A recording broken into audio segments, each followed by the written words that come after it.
أعوذ بالله من الشيطان الرجيم.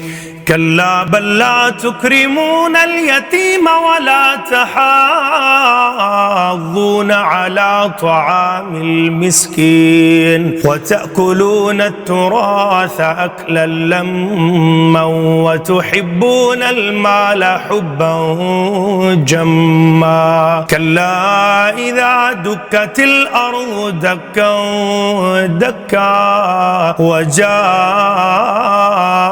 ربك والملك صفا صفا وجيء يومئذ بجهنم يومئذ يتذكر الإنسان وأنى له الذكرى يقول يا ليتني قدمت لحياتي فيومئذ لا يعذب عذابه أحد ولا يوثق وثاقه أحد. يا أيتها النفس المطمئنة ارجعي إلى ربك راضية مرضية فادخلي في عبادي وادخلي جنتي.